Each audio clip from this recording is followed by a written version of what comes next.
Hare Krishna. In the Dharma Yuddha, the Yudhishthir have 11 Akshauhini सेना. अगर मैं आपको बताऊं, एक सेना, एक अश्विनी सेना इज इक्वल टू 2,18,700 थिंग्स, जिसमें कि 21,807 रथ थे, 21,807 हाथी थे, 65,610 घोड़े थे और 1,09,350 सैनिक थे. तो यह जो माप है यह एक अश्विनी सेना का है.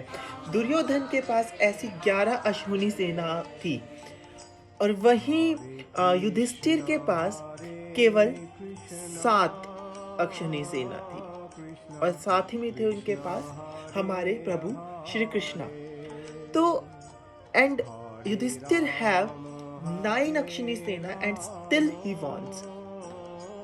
So the lesson I want to give you here is, because the Yudhishthir choose right kind of people, the Yudhishthir choose right kind of person in his team, that's why he won.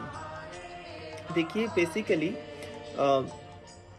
the Duryodhan के पास कोई vision alignment नहीं थी.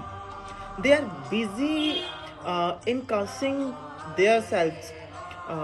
तो युधिष्ठिर के पास there is no vision alignment. और मैं जब भी स्ट्रैटेजी वर्कशॉप्स की बात करता हूँ या मैं जब भी स्ट्रैटेजी वर्कशॉप्स करवाता हूँ, I talk about the vision. The strategy workshop have vision in it. So Mahabharata told us choosing right person in a right situation, choosing a right kind of person according to situation. धर्म युद्ध से पहले श्री कृष्णा ने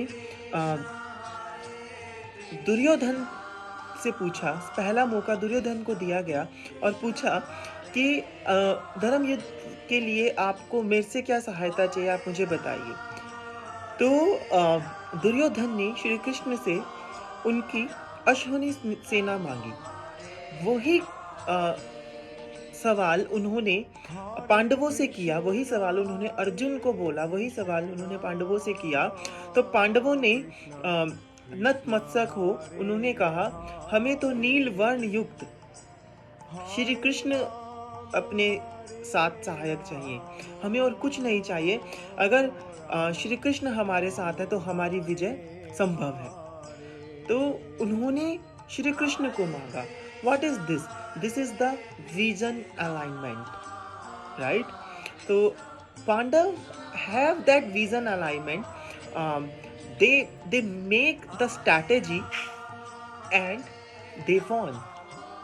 Hare Krishna.